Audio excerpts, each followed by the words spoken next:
Marc chapitre 2, les versets 13 à 17. Marc 2, 13 à 17. On est toujours dans notre série sur les 12 disciples qui ont été transformés par Jésus-Christ. On a vu jusqu'à présent leur appel.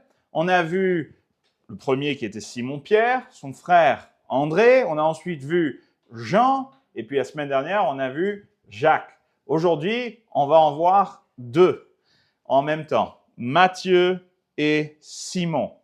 Et donc, je vous invite à lire avec moi ici ce qui est écrit dans Marc chapitre 2. Donc, Marc chapitre 2, les versets 13 à 17. Jésus sortit de nouveau du côté de la mer. Toute la foule venait à lui et il les enseignait. En passant, il vit Lévi, fils d'Alphée, assis au bureau des péages. Il lui dit, « Suis-moi ». Lévi se leva et le suivit. Comme Jésus était à table dans la maison de Lévi, beaucoup de publicains et de gens de mauvaise vie se mirent aussi à table avec lui et avec ses disciples, car ils étaient nombreux et l'avaient suivi. Les scribes et les pharisiens, le voyant manger avec des publicains et les gens de mauvaise vie, dirent à ses disciples, « Pourquoi mange-t-il et boit-il avec des publicains et les gens de mauvaise vie ?» Jésus, ayant entendu ça, là, leur dit, « Ce ne sont pas ceux qui se portent bien qui ont besoin de médecins, mais les malades. Je ne suis pas venu pour appeler des justes, mais des pécheurs. » Prions. Seigneur Jésus, nous te demandons ce matin de nous aider. Aide-moi, Seigneur, à avoir la clarté d'esprit, la clarté de parole pour partager, Seigneur, ce message que tu nous montres dans tes Écritures. Aide-nous, Seigneur, à avoir des cœurs qui sont ouverts à la compréhension. Aide-nous, Seigneur, à mettre en pratique les choses qu'on va entendre ce matin et œuvre dans nos vies pour nous transformer au nom de Jésus-Christ. Amen. Amen. On connaît tous dans l'histoire de France une période sombre de l'histoire française avec le régime de Vichy. Durant l'occupation allemande, la France est séparée en deux territoires, une sous le contrôle et l'administration directe des nazis et l'autre qui est sous le contrôle d'un régime qui collabore avec l'adversaire, avec l'ennemi. Imaginez deux hommes durant cette période, l'un un collabo et l'autre un résistant. L'un tire avantage de la situation qui se présente à lui. Il trahit son peuple, trahit ses valeurs et pour son propre confort et son propre gain, s'associe à l'envahisseur. L'autre combat l'envahisseur. L'autre est prêt à tous les actes de violence nécessaires pour faire fuir l'envahisseur. Réunissez ces deux hommes, mettez-les dans une pièce avec une arme et je vous garantis qu'il n'en ressortira qu'un seul. Voilà une réalité que nous comprenons tous. Une réalité que nous avons pu voir s'illustrer dans l'histoire récente au niveau même de notre pays. Combien de fois est-ce que des résistants ont assassiné des collaborateurs et des collaborateurs ont dénoncé des résistants amenant à leur mort? C'est ça la réalité de notre vie humaine, de notre condition humaine, de la société dans laquelle nous vivons. Mais c'est pas nouveau. C'est pas nouveau parce qu'au 1er siècle, il y a deux hommes qui ont une histoire un peu similaire. L'un s'appelle Matthieu. On va le voir dans notre texte ici, c'est de lui dont il est question quand on l'appelle Lévi. L'un s'appelle Matthieu. Il est collecteur d'impôts pour l'envahisseur, l'Empire romain. Et l'autre, Simon, un zélote, c'est-à-dire un résistant. Et Jésus va réunir le collabo et le résistant dans la même équipe. Et c'est quelque chose qui est splendide pour nous ce matin quand on regarde ces 12 disciples. On a vu des disciples avec toutes sortes de traits de caractère, de personnalité, de ministères qu'ils ont eus. Mais aujourd'hui, on va vraiment s'intéresser à deux hommes qui ont des traits de caractère évidemment très différents, mais aussi un passé radicalement différents. Des gens qui n'auraient jamais pu s'asseoir à la même table si ça n'avait pas été pour Jésus-Christ. Et c'est ça que je veux que nous retenions ce matin. Il y a un mur qui se dresse entre nous et Dieu, entre nous et nos frères, les autres humains. Et ce mur-là, Jésus-Christ l'abat. Jésus-Christ a abattu le mur de séparation non seulement entre nous et Dieu, mais aussi entre nous. Et dans l'Église, Dieu permet quelque chose qui n'aurait jamais pu arriver autrement, c'est-à-dire il permet l'union des deux pires ennemis pour le même Seigneur. Et c'est le titre de notre message, Matthieu et Simon, qui sont deux ennemis, mais qui ont un Seigneur. Alors, vous allez me dire, Jonathan, c'est intéressant cette histoire, la Seconde Guerre mondiale, l'occupation romaine au 1er siècle. Très bien, mais quel rapport avec moi? Eh bien, je veux vous rappeler deux choses. Premièrement, le mur de séparation qui est entre vous et Dieu est tout aussi réel aujourd'hui qu'il l'a été à travers toute l'histoire de l'humanité. Et ce mur-là, vous ne pouvez le renverser par vos propres forces. Il ne sera renversé que si vous venez à Jésus-Christ. Le mur qui est entre nous et les hommes, il existe aussi. Vous avez déjà allumé la télé? Vous avez déjà regardé les informations pour voir à quel point les gens se détestent? À quel point notre société est, je vais utiliser un mot, polarisée. Ça m'amuse toujours quand j'entends les journalistes parler de notre société qui est polarisée, alors que c'est eux qui, en partie, contribuent à cette polarisation. Notre société se sépare. Tu es de mon camp ou tu es mon ennemi. Tu es de droite ou tu es de gauche. Tu es blanc ou tu es noir. Tu es français ou immigré. Je sais que je touche à plein de points aujourd'hui qui sont populaires dans notre société. Et on pourrait aller encore plus loin. Tu es iranien, tu es américain. Tu es russe, tu es ukrainien. Notre société vit dans la division constante et perpétuelle. C'est la marque. C'est, si vous voulez reconnaître les fruits de l'humanité, c'est ça. La division, la haine, la destruction. Mais Jésus-Christ, justement, il amène ceux qui étaient les ennemis et il les fait manger à la même table. Alors, je vous pose la question ce matin, comment vivre la réconciliation que Christ a accomplie? Comment s'en saisir? Comment est-ce que nous pouvons connaître cet esprit de paix que Jésus-Christ a apporté? Après tout, Jésus-Christ n'est-il pas appelé le prince de la paix? Je dis toujours que l'ONU ne réussira jamais, puisque le seul qui puisse amener la paix dans ce monde, c'est Jésus-Christ. Alors, il y en a un autre qui va l'amener temporairement, c'est l'Antichrist, mais lui, il n'arrivera pas à créer une paix durable, et on verra un jour, si on étudie l'eschatologie, que cette paix est illusoire. Mais Jésus-Christ est le seul qui apporte la vraie paix. Chaque homme peut vivre donc la réconciliation que Christ a accomplie en s'ancrant dans deux œuvres que Christ a accomplies pour lui. Christ a accompli deux œuvres pour nous, qui nous permettent de goûter pleinement à la paix que Jésus-Christ offre. Vous n'en avez pas marre de la guerre? Alors, en général, tout le monde dit oui. On a tous marre de la guerre.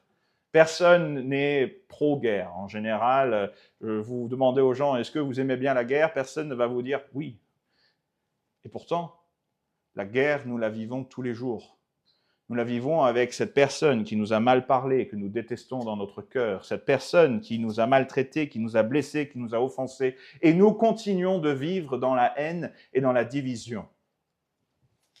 Et donc ce matin, je veux que vous puissiez voir comment vous pouvez vivre dans la paix avec Christ. D'abord, vous pouvez vivre dans la paix avec Christ en vous ancrant, en vous attachant à l'œuvre que Christ a accomplie en vous, qui vous a réconcilié avec Dieu. Christ réconcilie les hommes avec Dieu. Vous allez me dire, quel est le rapport avec Matthieu, Jonathan? Tu nous parles de guerre, tu nous parles de division. Eh bien, Matthieu est précisément le plus grand témoignage de la réconciliation de l'homme et de Dieu en Jésus-Christ. Des 12 disciples, aucun ne connaîtra une transformation aussi radicale que celle de Matthieu. Pourquoi est-ce que je dis ça? Regardons le texte. Verset 14. En passant, Marc 2, verset 14, en passant, il vit Lévi, fils d'Alphée, assis au bureau des péages. Il lui dit, « Suis-moi ». Lévi se leva et le suivit. Ça peut paraître anodin quand on lit ce texte. Okay, Lévi était au bureau des péages, en train de s'imagine nos péages à nous, en train de collecter les prix pour les voitures qui passent. Non, ce n'est pas exactement ça. Si vous lisez le contexte, Jésus est au bord du lac de Galilée, en train de prêcher.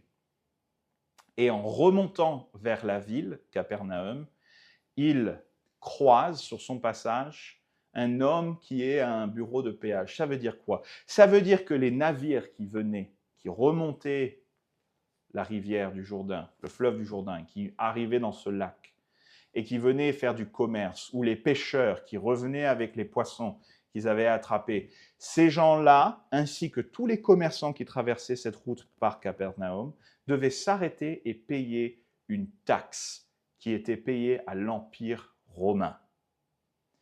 On est en Judée. Rome, c'est un peu loin, n'est-ce pas? Vous comprendrez donc que l'Empire romain est ici en terre envahie, en terre occupée. Et comme dans l'exemple qu'on a donné tout à l'heure, en général, l'occupation, c'est très mal vu. Les gens n'aiment pas l'envahisseur.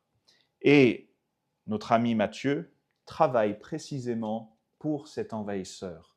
Mais non seulement il travaille pour eux, en récoltant les impôts pour l'envahisseur, mais en plus, il a payé pour avoir ce droit. En effet, Matthieu était ce qu'on appelle un mokesh, c'est-à-dire un collecteur de douane. Et pour devenir collecteur de douane sous l'occupation romaine, il fallait payer. Donc, ce n'est pas comme si Matthieu est devenu un collaborateur parce qu'il n'avait pas le choix. Non, il a déboursé son propre argent afin de pouvoir collecter l'impôt. Alors, vous allez me dire, mais pourquoi est-ce que quelqu'un paierait pour collecter l'impôt de l'envahisseur? Eh bien, parce que les Romains autorisaient les collecteurs d'impôts à surtaxer et de prendre un peu plus pour eux. Et donc, notre ami Matthieu se trouve à ce bureau de péage en train de taxer son propre peuple pour le compte de l'ennemi et de se remplir les poches en même temps. Vous imaginez comment les gens devaient voir Matthieu? Je pense que même rien qu'en lisant ce texte et en pensant à ces choses, nous-mêmes, on vient à pas aimer Matthieu. On se dit, mais quel traître! Quel traître! Quel homme de peu de scrupules et de valeurs! D'ailleurs, la Bible nous montre qu'à l'époque, les gens comme ça, on les détestait. Matthieu 21, 31, il dit, c'est une parole de Jésus-Christ, je vous le dis en vérité, les publicains et les prostituées vous devanceront dans le royaume de Dieu. Vous remarquez avec qui Jésus-Christ associe les publicains? Les prostituées. C'est le bas de la société. Bon, là, c'est un texte où justement Jésus dit qu'ils ont été devant les pharisiens. Parce que les pharisiens étaient des hypocrites, on va le voir tout à l'heure dans notre texte. Matthieu 18, 17, quelle est la conclusion du processus de discipline dans l'Église? Qu'il soit pour toi comme un païen et un publicain. Encore une fois, un terme qui est dérogatoire, qui est une insulte à l'époque. Le Talmud, qui est une collection de textes hébraïques, de traditions hébraïques, disait qu'on pouvait mentir à un collecteur d'impôts et dire que les biens que nous transportions étaient sacrés afin de ne pas payer l'impôt. Alors, ça reste un péché de mentir. Peu importe ce qu'un rabbin ou le Talmud veut dire, c'est un péché. Mais c'était tellement grave, c'était tellement détesté que même les autorités religieuses disaient « Vous savez quoi, vous pouvez leur mentir. C'est pas grave. » Trichez avec eux. Il les classait aussi dans la même catégorie que les meurtriers et les voleurs. Hein? Les meurtriers, les voleurs, les publicains. Vous êtes tous dans la même case. C'est comme ça que les Juifs voyaient ces gens-là.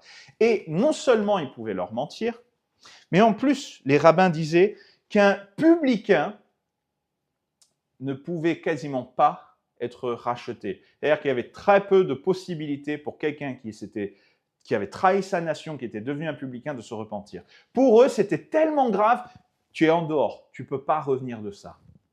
C'était comme ça qu'ils voyaient les publicains. Vous n'aviez pas le droit, par exemple, d'entrer dans la synagogue ou au temple si vous étiez un publicain. Il vous était interdit de vous réunir dans les religions, dans les mouvements religieux, et dans les activités religieuses de l'époque. Votre seule alternative, c'était d'aller adorer les dieux païens avec les Romains.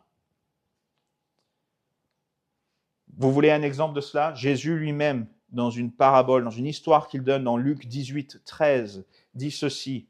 Le publicain, se tenant à distance, n'osait même pas lever les yeux au ciel, mais il frappait la poitrine en disant « Ô Dieu, sois apaisé envers moi qui suis un pécheur ». Remarquez ce que le texte dit, le publicain qui était où? À distance. En contraste avec qui? Le pharisien qui est dans le temple en train de prier. Il n'avait pas le droit d'entrer dans le temple et dans la synagogue. Voilà ce qu'était Matthieu. Matthieu était le traître. C'était plus bas que terre pour son peuple. Mais j'aime beaucoup ce que le texte fait ici. Vous remarquerez que le texte ne l'appelle pas Matthieu, il l'appelle Lévi. Lévi, c'était probablement son nom juif, son nom de naissance. Matthieu, c'est probablement son nom grec, qui vient après, justement, sa trahison du peuple en devenant un collecteur d'impôts. Marc l'appelle Lévi, et je trouve quelque chose d'intéressant là-dedans, c'est de remarquer que ses parents lui ont donné un nom qui est précisément lié au temple. Lévi, c'est quoi? C'est le nom de la tribu du fils de Jacob qui donnait la tribu des Lévites. Les Lévites étaient les seuls qui pouvaient servir dans le temple. C'était une tribu qui était dédiée au service à Dieu.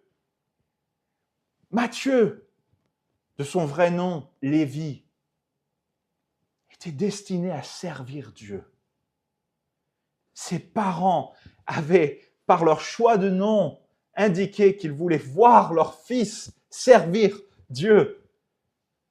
Son nom criait prêtre, mais sa vie démontrait qu'il était un traître. Voilà, Lévi, un traître.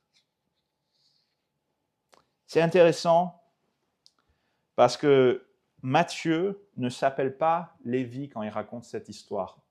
Marc est le seul à appeler Matthieu par son prénom juif. Matthieu on fera toujours référence à Matthieu sous son nom grec, après justement cet appel. Matthieu, dans chapitre 9, verset 9, dit « De là étant allé plus loin, Jésus vit un homme assis au bureau des péages et qui s'appelait Matthieu. Il lui dit « Suis-moi ». Cet homme se leva et le suivit. Remarquez, Matthieu, dans son propre évangile, ne s'appelle pas Lévi. Il s'appelle Matthieu. Et ce qui est très intéressant, c'est que vous pouvez regarder les 4 évangiles. Le seul qui accole la mention publicain au nom de Matthieu, c'est Matthieu lui-même. Je vous explique. Vous avez 4 évangiles, Matthieu, Marc, Luc et Jean. Dans ces 4 évangiles, Marc fait référence à Matthieu comme Lévi. Luc et Jean décrivent Matthieu comme Matthieu, sans jamais dire qu'il est un publicain.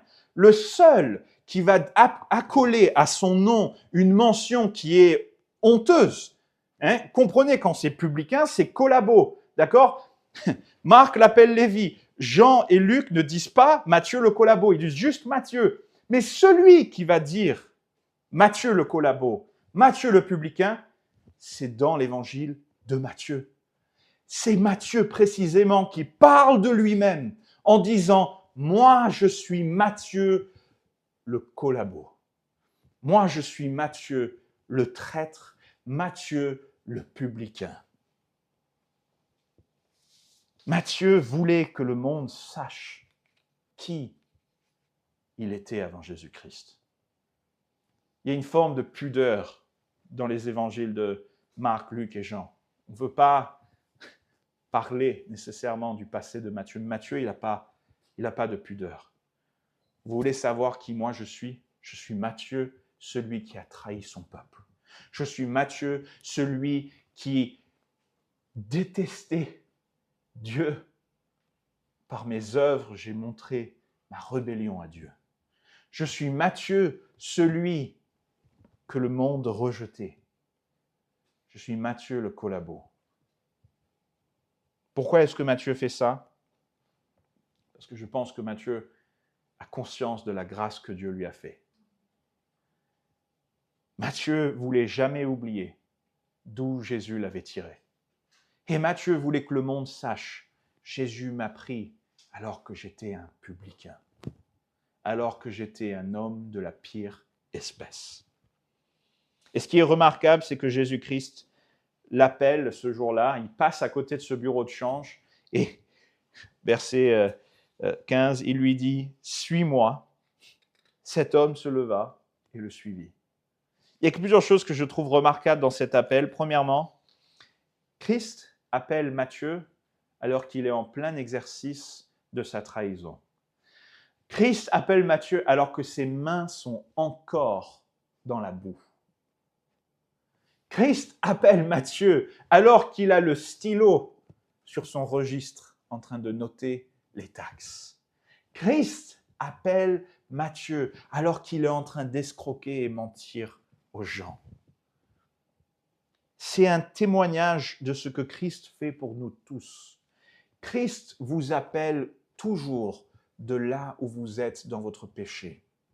Et il n'attend pas que vous ayez mis votre vie en ordre pour vous appeler. Précisément, il vous appelle pour que vous mettiez votre vie en ordre. Mais il ne vous appelle pas à d'abord être une bonne personne pour ensuite venir à Jésus-Christ. Et vous allez voir, c'est précisément tout l'inverse que le texte nous enseigne ce matin. C'est que Christ vient nous chercher là où nous sommes, dans notre péché, dans nos problèmes, dans nos trahisons, dans nos mensonges, et il nous sort de cet endroit.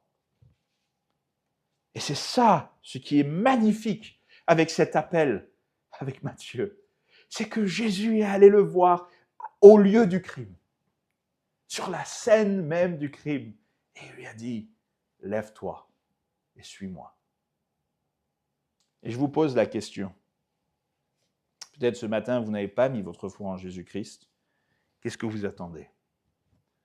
Vous attendez que votre vie soit en ordre, que vous soyez convaincu, que vous ayez réglé certaines choses dans votre vie? Jésus n'attend pas ça de vous. Il attend que vous vous pliez à lui, que vous vous leviez et que vous le suiviez. Remarquez que ça ne veut pas dire que vous restez dans votre péché, parce que Matthieu s'est levé et il est parti. Il a quitté ce bureau de change. Et ça, c'est quelque chose qui est important à noter. Jésus nous accepte tels que nous sommes, mais il ne nous laisse pas tels que nous sommes. Vous voyez la différence? McDo a ce fameux slogan « Venez comme vous êtes ». Vous en ressortez jamais quand vous êtes rentré. Hein. Vous avez toujours quelques kilos en plus. Je rigole, pas quelques kilos, mais... Jésus, c'est pas McDo. Jésus vous dit, venez comme vous êtes dans votre péché, mais vous allez sortir complètement différent. Les choses ne sont plus jamais plus pareilles après que vous avez décidé de suivre Jésus. Et justement, nous, les chrétiens, est-ce qu'on se souvient de ça? Est-ce que vous vous souvenez d'où Dieu vous a sorti? Du péché dans votre vie. Pas juste du péché quand vous vous êtes converti, mais même du péché que vous avez peut-être commis quand vous étiez encore chrétien. Est-ce que vous avez une conscience comme Matthieu l'avait de dire « Moi, je suis Jonathan, le pécheur. Je suis Jonathan, le colérique. Jonathan, l'impatient. Jonathan, le menteur. » Voilà qui je suis sans Jésus-Christ. Mais en Jésus-Christ, je suis son disciple et son serviteur. Le deuxième point que je veux remarquer dans cet appel, la deuxième chose qui me frappe, c'est non seulement que Jésus l'appelle alors qu'il est dans son péché, mais aussi que Lévi, Matthieu, se lève immédiatement. Il n'y a pas de discussion. C'est très intéressant. Dans les autres appels qu'on a vus, il y a un échange, d'accord, à part avec Jacques qui a suivi immédiatement avec son frère, mais dans les autres, il y a des échanges, il y a une discussion qui a lieu. Pas avec Matthieu.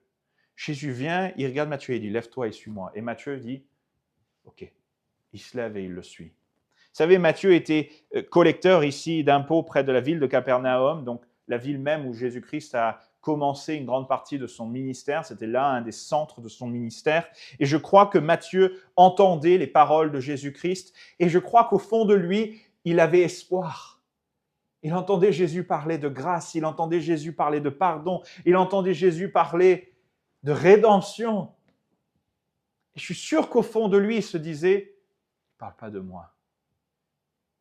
Ça ne peut pas être de moi dont il parle. Il doit parler des péchés des autres. » Et Jésus vient le voir, lui.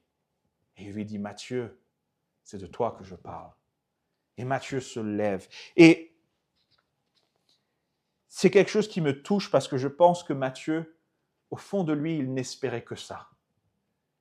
Il n'espérait que ça, que Jésus vienne lui dire, « Je te veux toi. » Vous savez, mes amis, Jésus dit la même chose ce matin à chacun d'entre vous.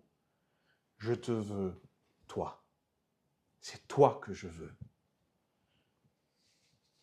Il y a un choix à faire après. Il faut répondre. Matthieu aurait pu dire non. Matthieu aurait pu dire, tu sais, Jésus, tu es bien gentil, mais je gagne bien ma vie ici. Je gagne très bien ma vie, je suis riche, je suis copain avec l'envahisseur, donc j'ai probablement des passe-droits. Moi, ma vie, elle est très bien. Je n'ai pas besoin de Jésus. Qui a déjà entendu quelqu'un dire ça? Oh là là là là là, à chaque fois que j'entends ça, je me dis, oh, tu es tellement ignorant. J'ai pas besoin de Jésus, j'ai tout ce dont j'ai besoin. C'est l'illusion et le mensonge qui s'est ancré dans le cœur d'une personne quand elle pense comme ça. Matthieu n'était pas dupe de son besoin. Il savait qu'il avait besoin. Et quand Jésus est venu, il s'est levé. Et troisièmement, la troisième chose qu'il faut noter dans cet appel qui, moi, me frappe, c'est que Lévi s'est levé et a tout quitté. Luc 5, 28 dit « Et laissant tout, il se leva et le suivit. » J'aime bien ce que Luc dit. Luc prend bien soin de dire « et laissant tout ». C'est pas comme si Matthieu s'est dit « bon, je vais prendre les bénéfices du jour et je ferme le bureau pour la journée et je rentre. » Non, il a tout laissé, il s'est levé, il est parti. Et de tous les disciples, il est celui qui a le plus sacrifié pour suivre Jésus-Christ. Parce que des pêcheurs qui quittent leur profession, il y aura toujours la mer et les poissons. Mais quand vous quittez la collaboration avec Rome, Rome ne vous reprendra pas. Et quelqu'un d'autre viendra prendre votre place.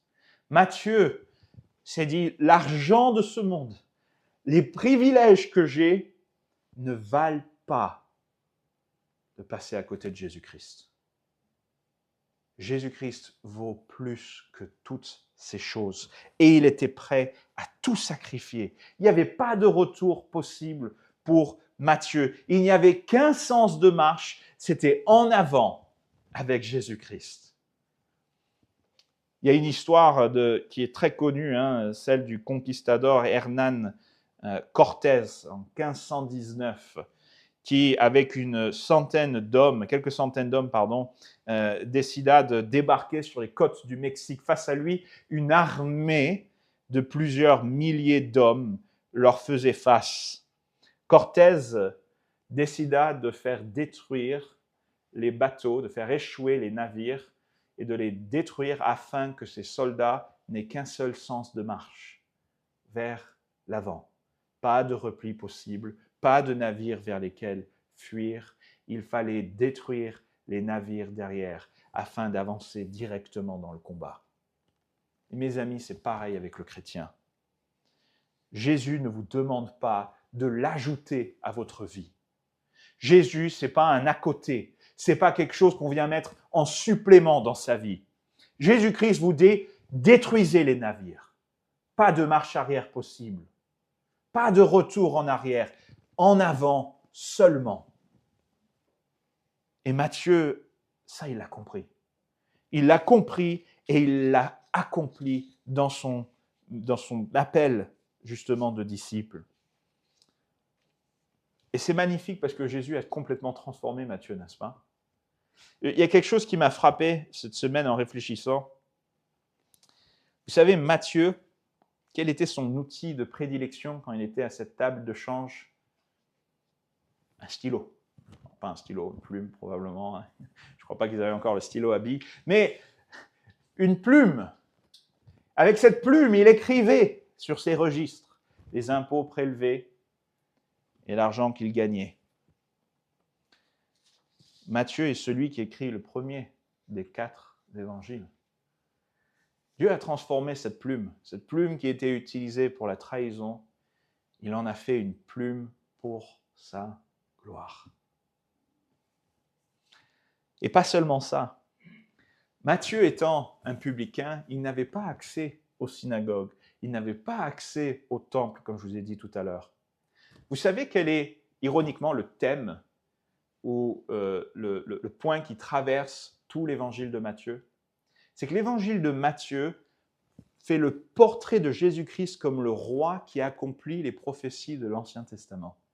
Matthieu est des 4 évangiles celui qui cite le plus l'Ancien Testament, alors que c'était celui qui n'avait pas accès à la synagogue parce qu'il était un publicain. Matthieu a été transformé. Celui qui était jeté dehors a écrit l'évangile qui fait le pont entre l'Ancien et le Nouveau Testament. Dieu a une façon de transformer ce que les hommes ont détruit, n'est-ce pas?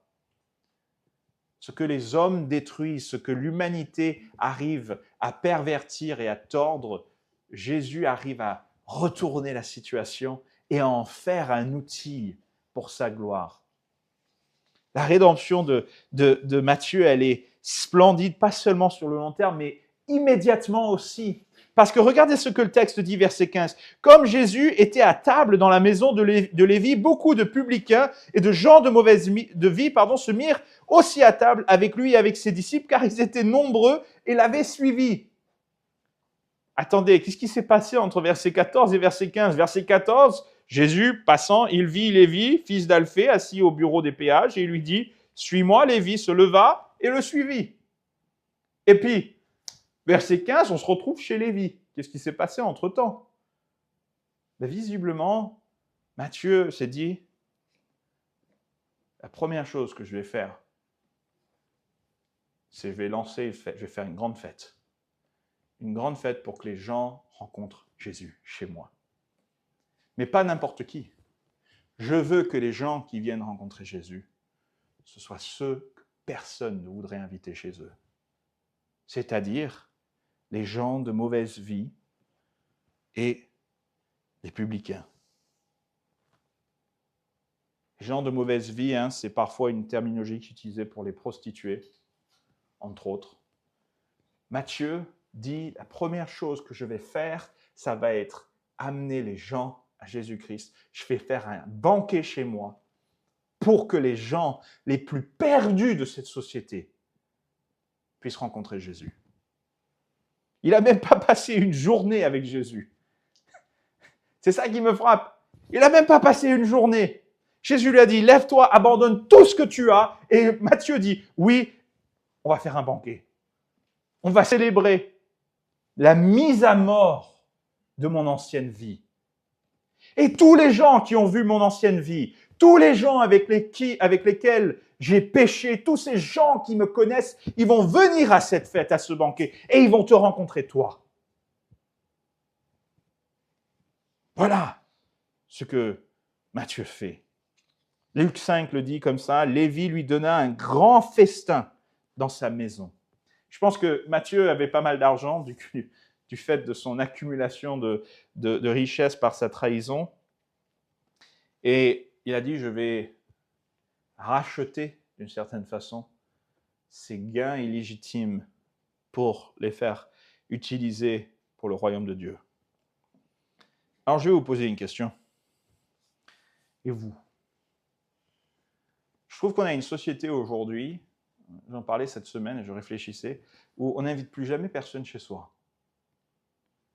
Il y avait une époque en France où c'était quelque chose que tout le monde faisait. On invitait les gens chez soi. Matthieu, il invite les gens chez lui. Pourquoi? Parce qu'il veut leur montrer Jésus-Christ. Alors je vous pose la question, est-ce que vous invitez les gens chez vous pour leur montrer Jésus-Christ? Peut-être que vous allez me dire, je n'ai pas les moyens d'amener les gens chez moi, je n'ai pas une grande maison, je ne peux pas les accueillir, très bien. Mais est-ce que vous les amenez quelque part pour leur montrer Jésus-Christ? Est-ce que vous investissez du temps et de l'argent et de l'énergie pour ramener les gens à Jésus-Christ, pour qu'ils rencontrent celui qui vous a transformé? Et est-ce que vous êtes prêt à accueillir à votre table les gens de mauvaise vie? Ou est-ce que les seules personnes que vous invitez chez vous, dans votre maison, ou avec lesquelles vous passez du temps, ce sont les gens qui sont propres et carrés? Et au passage, il n'y a personne qui est propre et carré. C'est que des illusions. Hein?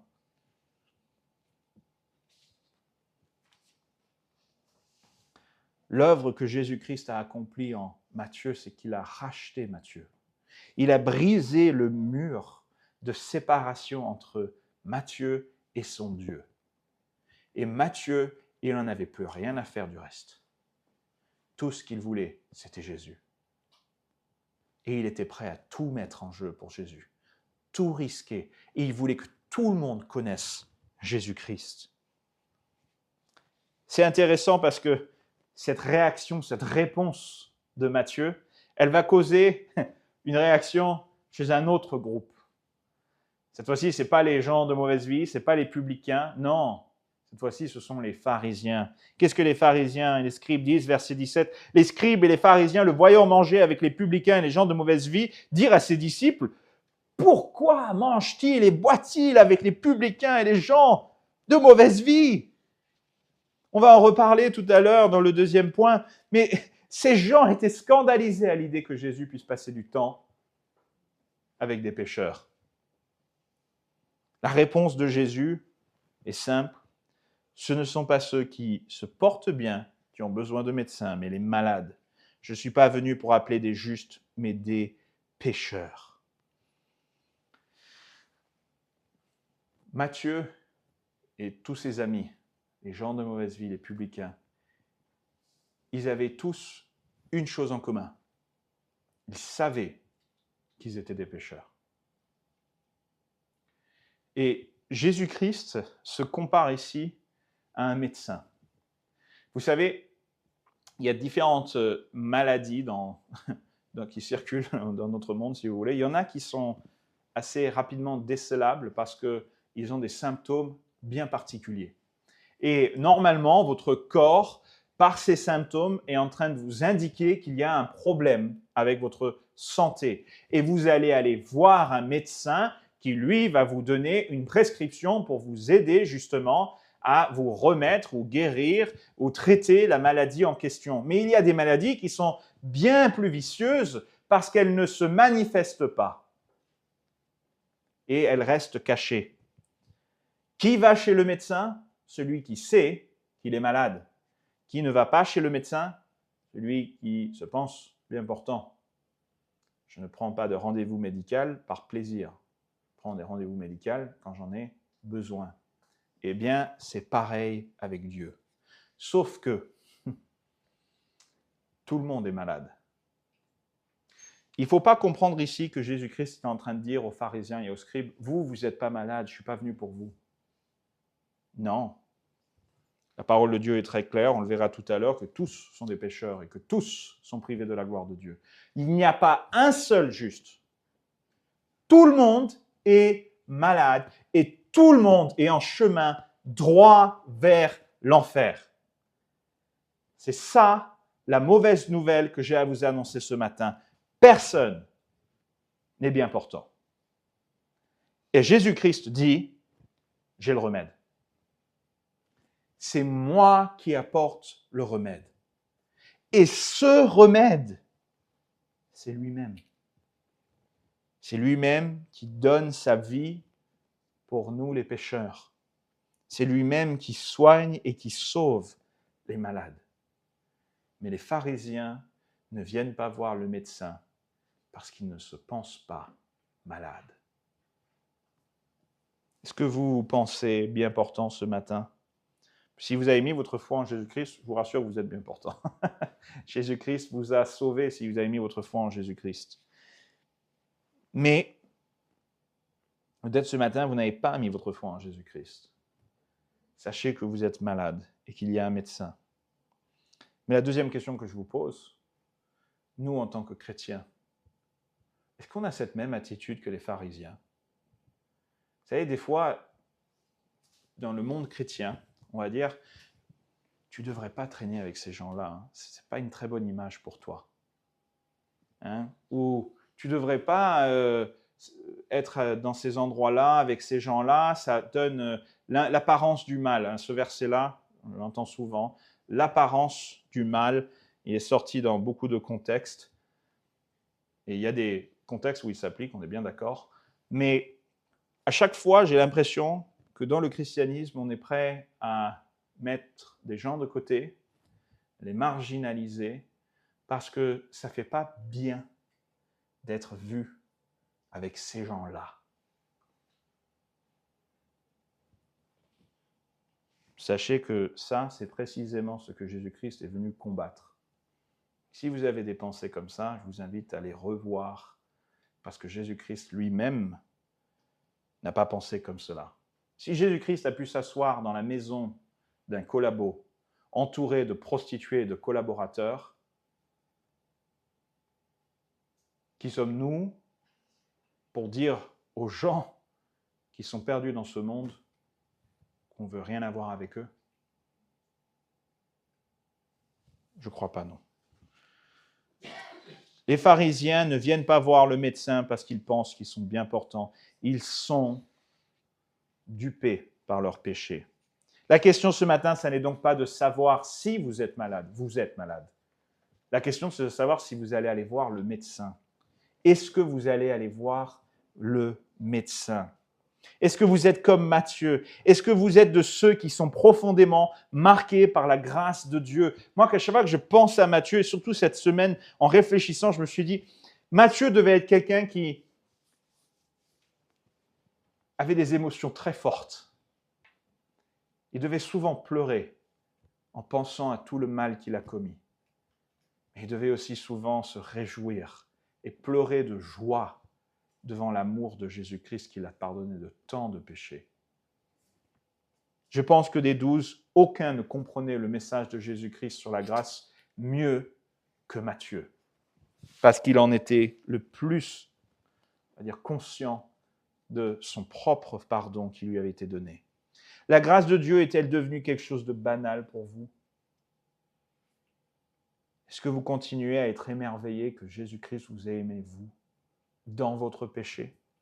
Et est-ce que vous continuez à rendre gloire à celui qui vous a sauvé?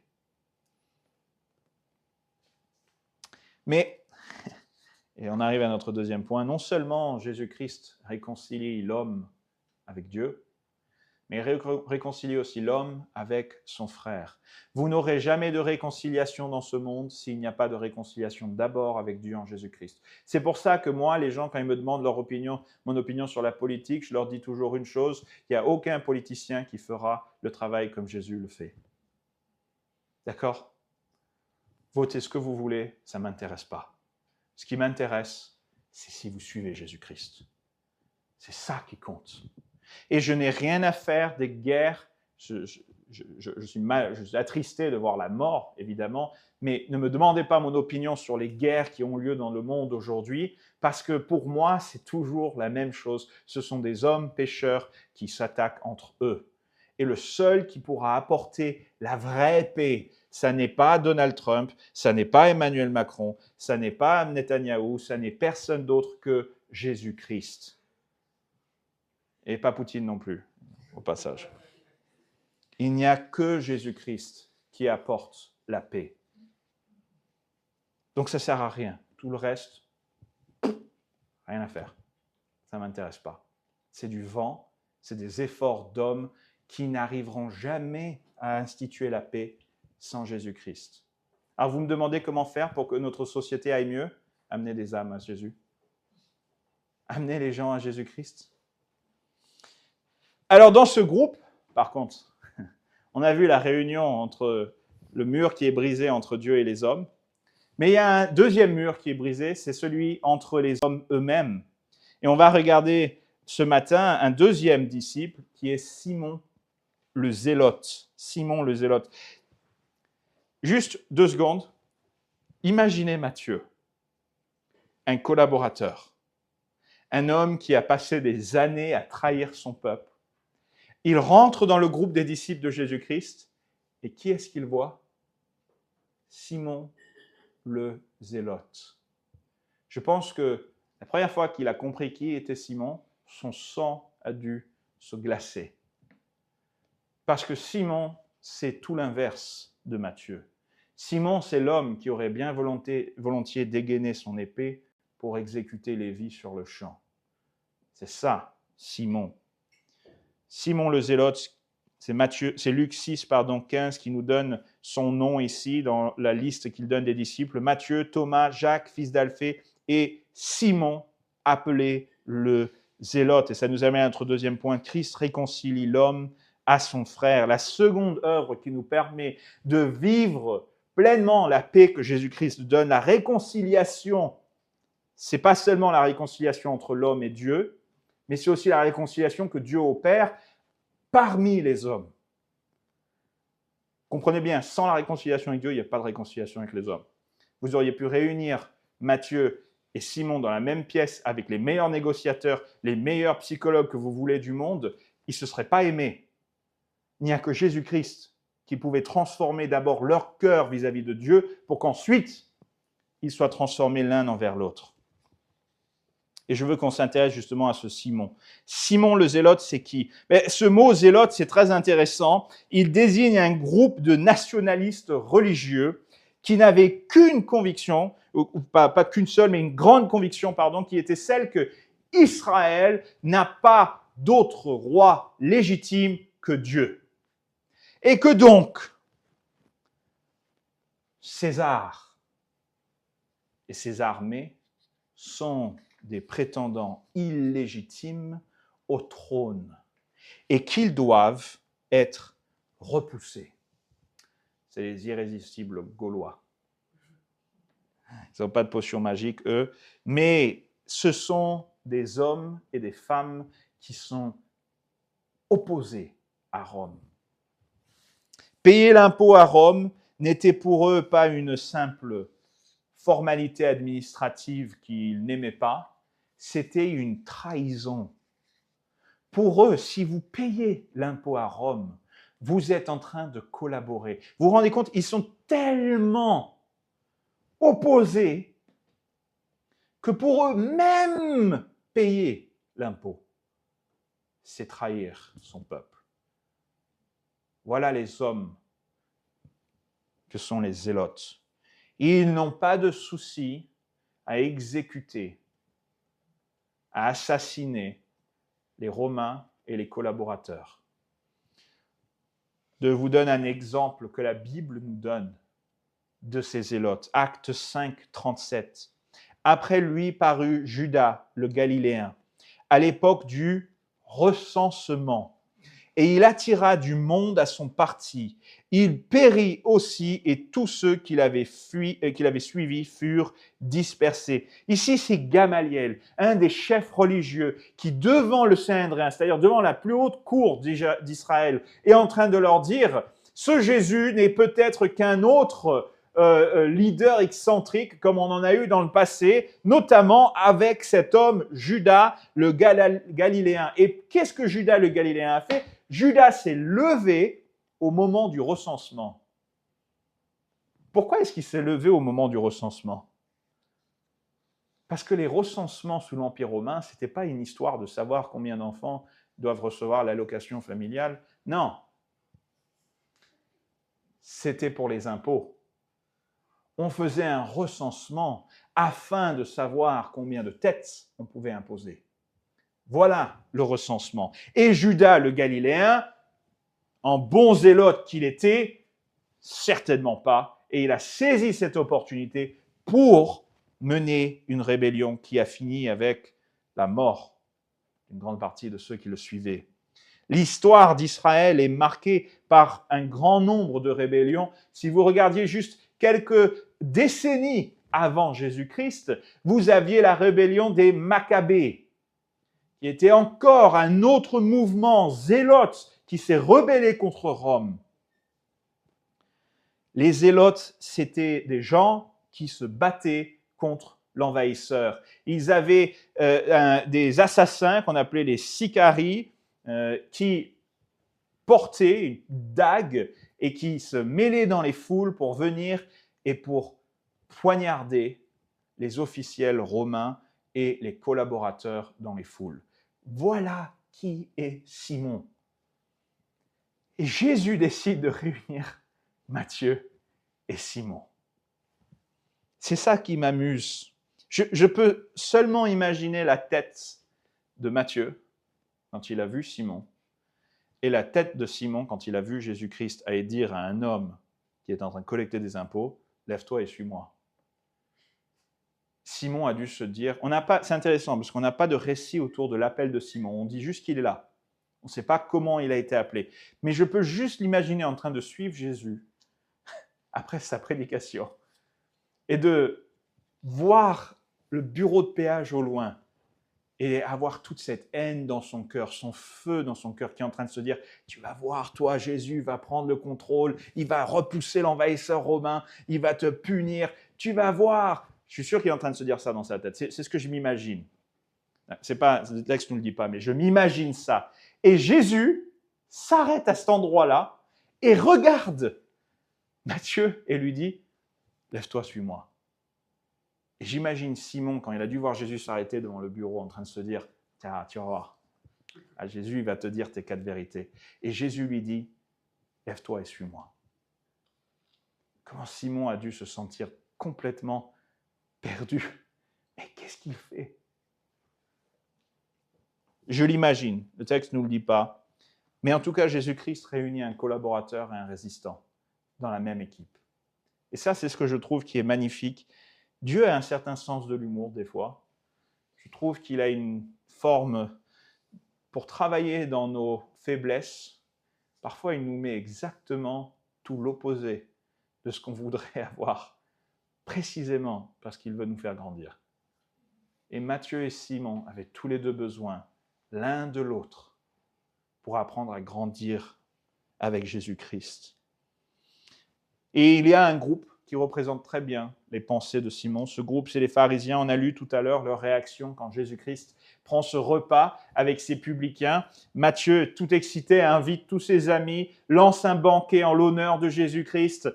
Et Jésus-Christ est là, il est en train de manger avec ces gens qui sont le fond de la société, le bas du bas. Qu'est-ce que les pharisiens disent? Les scribes et les pharisiens, le voyant manger avec les publicains et les gens de mauvaise vie, dirent à ses disciples, « Pourquoi mange-t-il et boit-il avec les publicains et les gens de mauvaise vie ?» Voilà qui sont les pharisiens. Et je crois sincèrement qu'ils sont en train de se faire l'écho des pensées que Simon devait avoir. Je crois sincèrement que quand les pharisiens viennent voir les disciples pour leur dire « Mais pourquoi est-ce que votre maître est en train de manger avec ces gens-là » Je suis sûr que Simon, dans sa tête, a dû se dire « Ah bah enfin quelqu'un relève ce qui paraît être une évidence. Qu'est-ce qu'il fait avec ces gens-là » Les pharisiens, c'est la même chose que les zélotes. Il faut comprendre un petit peu d'histoire des pharisiens parce que parfois on parle beaucoup des pharisiens dans la Bible et je me rends compte que souvent, on n'a pas compréhension et connaissance de qui sont ces gens. Alors, un petit peu d'histoire sur les pharisiens. Les pharisiens, c'est un groupe qui va naître avant, bien avant l'arrivée de Jésus-Christ. 2 siècles avant, un homme qui était un roi païen, étranger, qui s'appelait Antiochus Épiphane, a tenté d'effacer la religion juive. Et pour faire ça, il avait essayé de manipuler les autorités juives, les autorités religieuses juives, pour faire ce qu'on appelle du syncrétisme. C'est un grand mot qui signifie simplement de mélanger les religions. Et donc, Antiochus Épiphane avait pour objectif de pervertir la foi religieuse des Juifs depuis l'intérieur. Et les pharisiens, c'est les gens qui ont dit non, on ne va pas accepter d'incorporer vos religions païennes dans notre foi. On va rester séparés. C'est de là que le mot pharisien vient. Ça n'est pas une mauvaise chose à la base, n'est-ce pas? On peut les louer et leur dire, ils ont eu raison de tenir ferme. Il ne fallait pas accepter qu'on amène des dieux polythéistes dans l'adoration du seul vrai Dieu. Heureusement qu'ils se sont tenus à la vérité. Mais le problème, c'est qu'après avoir résisté, ils sont devenus en quelque sorte les garants de la vraie religion. Et ce combat qui a commencé comme noble est devenu un motif d'orgueil. Et dans leur position d'autorité, ils ont commencé à tordre les Écritures, à rajouter des règles, à la rendre plus dure. Jésus-Christ les a condamnés précisément pour cela. Voilà qui sont les pharisiens. Les pharisiens, c'est le même combat que les zélotes.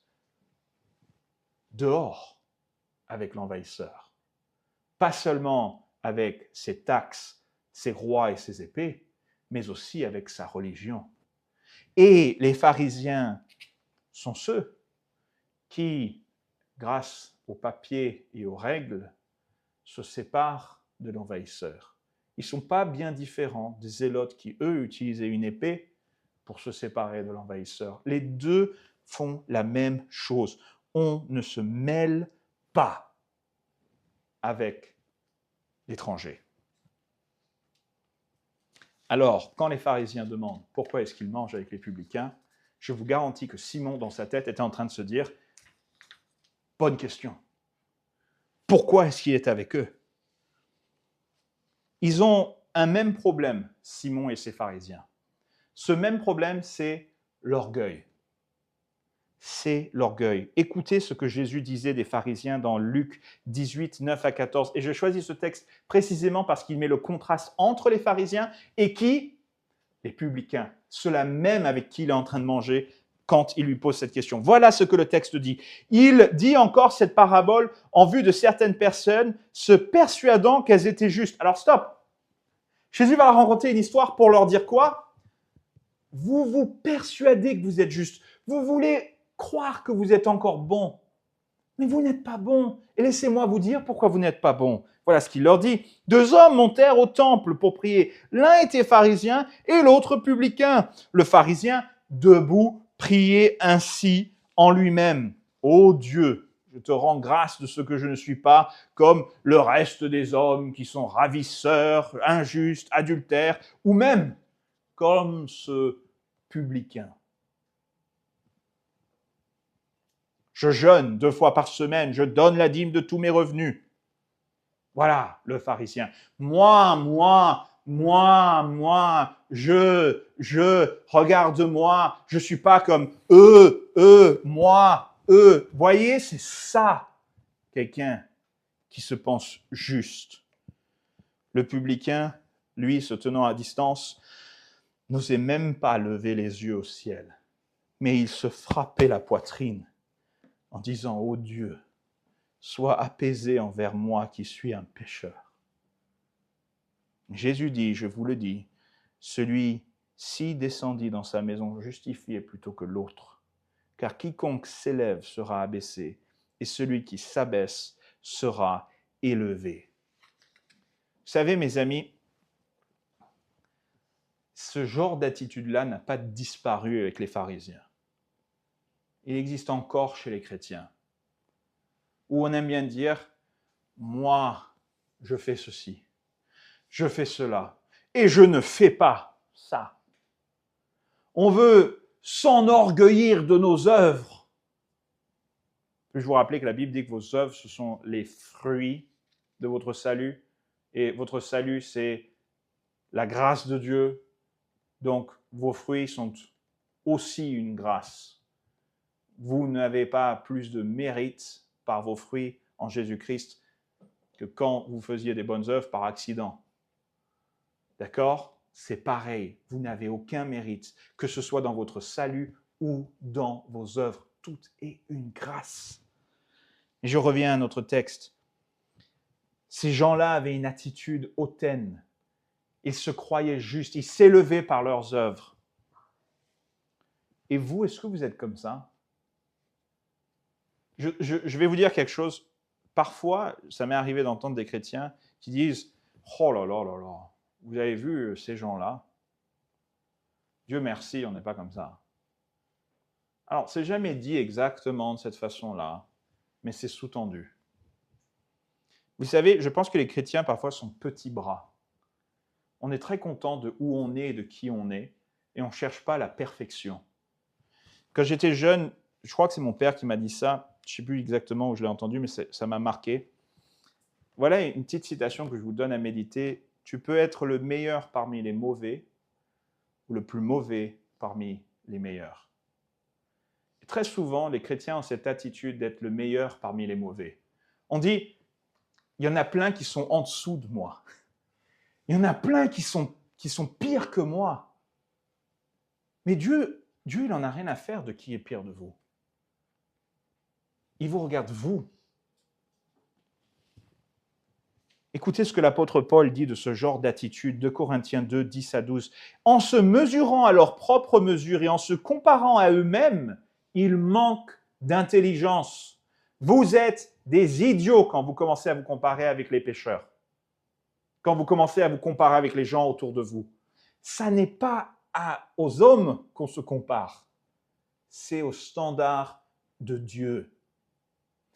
Et quand vous devez comparer votre vie au standard de Dieu, vous ne venez pas avec la poitrine gonflée. Vous ne venez pas comme ce pharisien en disant « Regarde tout ce que je fais, Dieu ». Non, vous vous humiliez devant Dieu et vous dites « Je suis qu'un pécheur ». La Bible nous dit que Jésus-Christ a enseigné dans Matthieu 5, 48 « Soyez donc parfaits comme votre Père céleste est parfait. » Jésus-Christ lui-même dit, vous voulez vous comparer à quelqu'un, comparez-vous à votre Père céleste. Il est parfait, vous devez être parfait. On s'en fiche du reste. Vous êtes peut-être meilleur que 99% de la population. Dieu vous demande, est-ce que vous êtes à mon standard?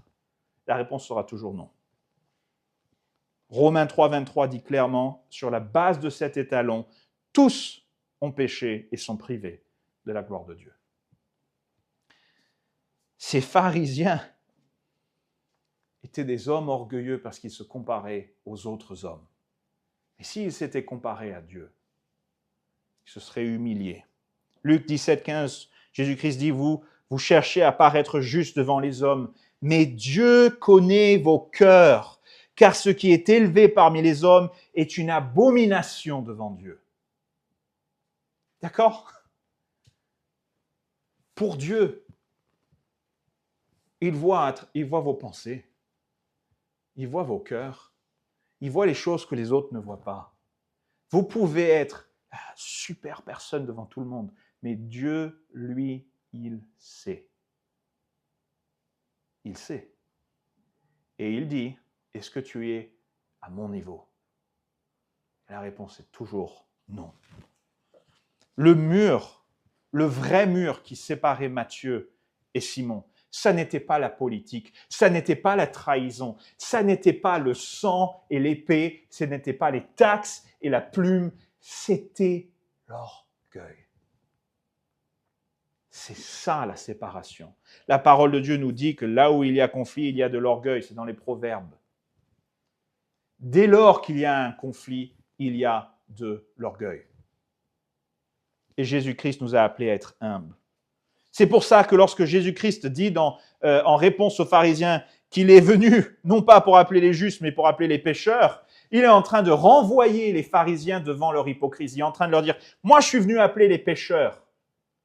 Tous sont des pécheurs, mais pas tous ne se savent pécheurs.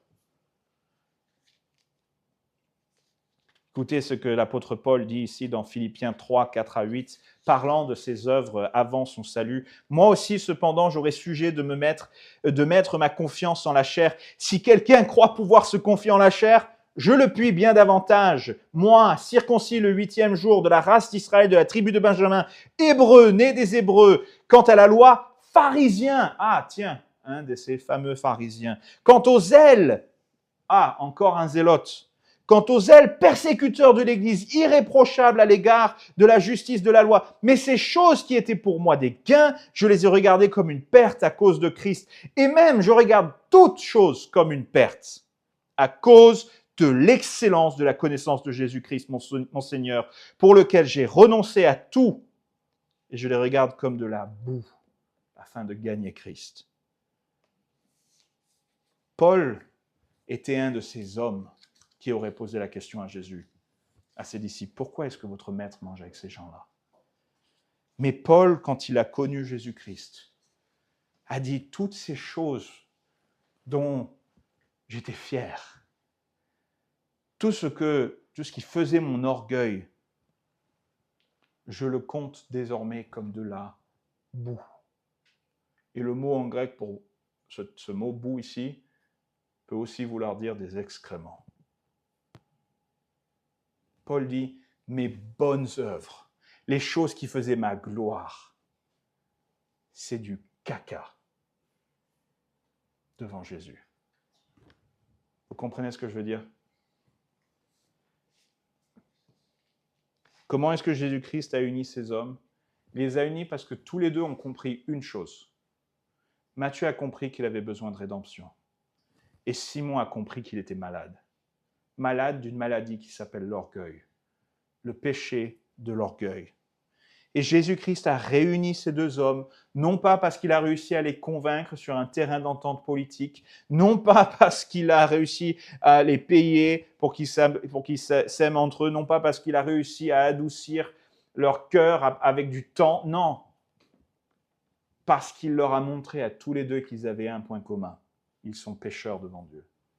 Et ici, mes amis, il y a un point, on a tous un point en commun. On est tous des pécheurs.